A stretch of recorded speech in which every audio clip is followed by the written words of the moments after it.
Destroying Destiny, Book 2, The Tooth Bully, Chapter 5, Calvin the Ape. Follow closely behind, near, and beside me, Woodland Officer Woody exclaimed as he led our heroic trio through a path in the broccoli woods. No worries, we won't be going anywhere, Pancake sashed, shaking her handcuffed hands. Well, true, as long as Gertrude follows Woody. I do, Steve the backpack chimed from Gertrude's back. No worries, indeed, Pan. Gertrude the boy smiled. I have this all under control. With worry, no other choice, and a confident calm, each individual of our triad followed closely behind, near, and beside Woody. As they traveled, slithering, sly celery snakes climbed the bold, big broccoli stalks, while herbivorous non-scavenger squirrels, commonly called just squirrels, jumped from broccoli to broccoli, chittering and chattering talkily. And as our hero's trip progressed, the amount of broccoli digressed, giving room for similar white giants called cauliflower to take bloom and have great volume. They call this the cauliflower community, Woody announced. It covers a small area in the middle of the broccoli woods, but here waits your judge, the one great ape, Calvin. Sure enough, a short distance away, a brilliantly white gorilla sat enthroned upon a cauliflower throne, his apey forehead being whiter and nearly as big, comparatively, to a Clark's stomach. Around the beast's hairy, burly arms, various sorts of monkeys and other primate fans fanned him with fans and hands and tail, while a small, tubby man wearing a sombrero and a blue vest massaged his feet with the jello-y, soothing sweat of an ironically sweaty jello swine. Around the throne, music filled the air, as many as can be counted, as many opera-singing vibrato flies sang with vibrato from glass jars. Be prepared to bow before the one great ape and receive your judgment, Woody announced. Follow me. Ape. I'm not impressed, Pancake sighed as they approached. It is obviously a man in a costume. Shh!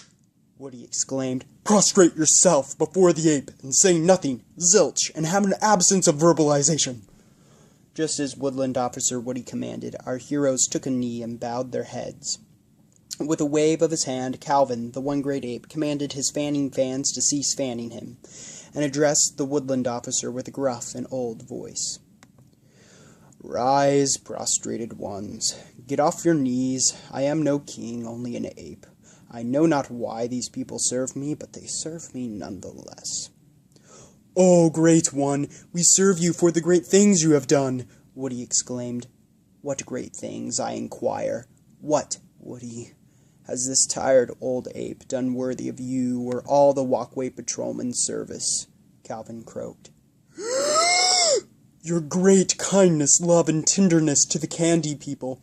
You built them the city and the nursery for the Easter eggs to hatch in, Woody cried aloud. The beast frowned. Yes, I see. But why, Woody, do you suppose that is worth your service? You know not my motive. What motive is worth being kind for? Little Woody, you do not know, nor have you known. Do you remember the day you ate of the mindful food, the food that reveals the motives and affections of one's heart? You did not fare well. I say this not to embarrass, but to encourage. The old ape sighed. I know the motive worth being motivated by, and this I did not act upon in my kindness to the candy people long ago. But enough of this talk.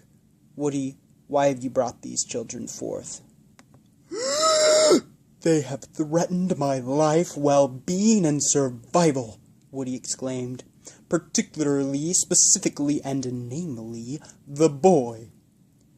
A heinous criminal, I say, interjected the small man in a sombrero, massaging Calvin's feet with a squeaky, raspy voice. Curiously, Calvin responded, Walkway Patrolman Walker, you know this boy? Ugh, him again? Pancake whispered.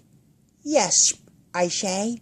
The little man sighed, getting up from his crouched position at the ape's feet and approaching our heroes. Saw them a while back, I say. Deliberately walked past a stop sign carved into a tree on the walkway. But I say, there are kind souls transporting a handicapped individual, one cursed by the bewitchment, I say, of the napping witch of the knapsacks. Young boy, speak for yourself, Calvin said. Gertrude let out a calm grin, then spoke. Your patrolman is correct. We walked past the stop sign without a second thought. We didn't see it. The boy paused and took a breath. And you see, oh great ape, with Woody, it was a mere miscommunication. The old ape scratched his chin with his wrinkly hands and chuckled.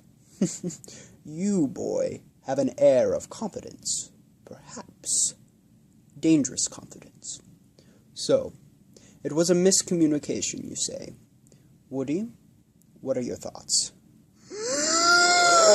He tried to grab his sword. That is all I will say, convey, and propose, the Woodland Officer exclaimed.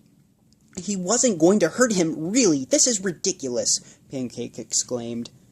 Pan, Gertrude said. I've got this. No worries.